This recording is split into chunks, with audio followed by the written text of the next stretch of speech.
Everybody loves good old Saul Goodman or the mysterious Heisenberg. There's plenty of edits to make them look as sick as possible. Criminal masterminds that finesse their way into millions of dollars, yet they fall nonetheless. It's as they say, the higher you rise, the harder to fall. Only except it was all avoidable.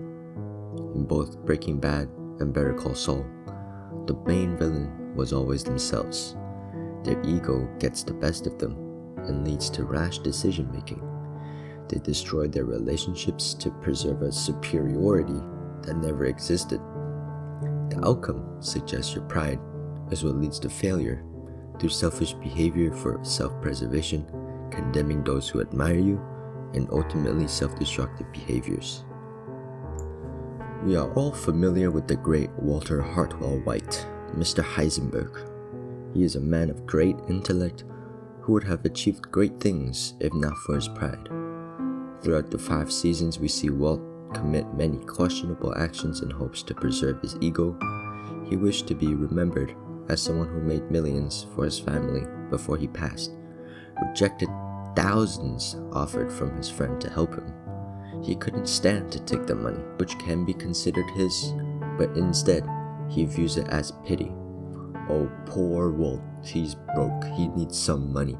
No, Walt refuses to be seen in a negative light. He is almighty, the greatest of all time. He is the danger. His incessant need to be better than everyone else in the room is his biggest shortcoming. The moment Frings questioned his ability and tried to undermine him, he immediately resorted to violence and manipulation. He must do everything in his power to be the only one as great as him. He downplays Jesse even though he has been a brilliant chemist learning from him, only praising him to keep him on his side. Jesse was his student and a solid proof of his ability as a teacher, but all he sees is a threat to his legacy. It was his final moments where he finally admits all his actions were just to boost his ego, to compensate what could have been his legacy in his startup company with Elliot and Gretchen.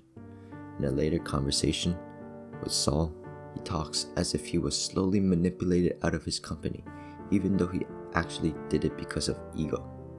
Then he crafted a reality where he did the noble thing as he needed the money for his family, while the truth was simply because he felt inferior.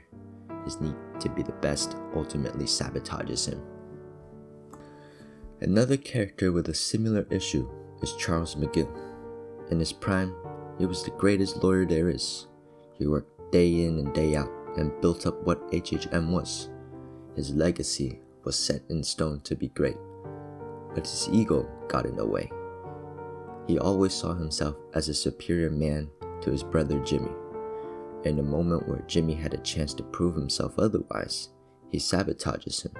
He refuses to let Jimmy into HHM, creates a whole new disease to hinder Jimmy's progress, and continues to hold Jimmy's past against him, constantly reminding him he is less. He always will be slipping Jimmy. He can't be anymore. Although it does hold true, the biggest reason is he's constantly beaten down by everyone around, and the little success he gets, he is still looked down upon by Chuck. Jimmy was never allowed to succeed as long as Chuck was around, because Chuck is simply too egotistical to allow someone like Jimmy to be great like himself.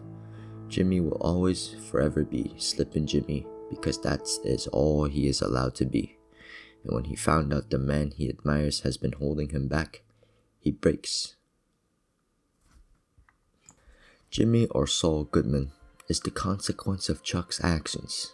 He has dedicated himself to sabotaging HHM as retaliation, and in doing so, also sabotaging himself. Saul Goodman was quite literally created because of the circumstances Chuck put him through, and through Saul Goodman, Jimmy was able to find success. Saul was an outlet for Jimmy to be great, and that greatness turns to ego. He is overly confident with his ability, and it attracted the wrong attention. He no doubt fulfills his duty as a lawyer, but he sacrifices his ethics in doing so. allowing criminals to roam free, setting free a drug kingpin after countless murders.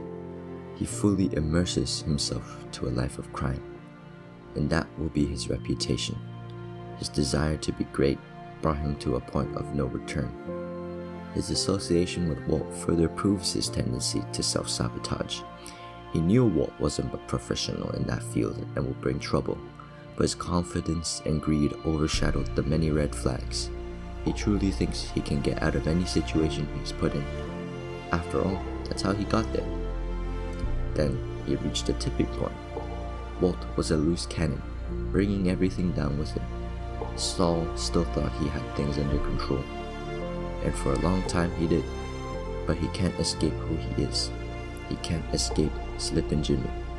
In the final episodes of Better Call Saul, he has crafted a master plan to rob the mall he was working in, befriending the guards to keep them off the cameras, then averaging a time window where no one is watching.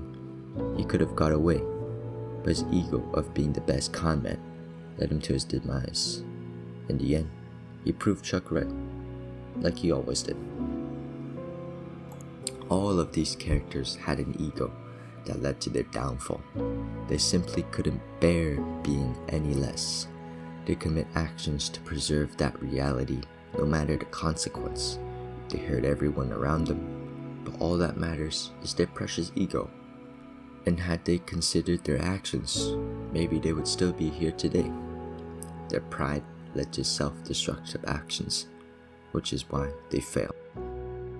Check out another video essay for Breaking Bad right over here. Thank you for watching.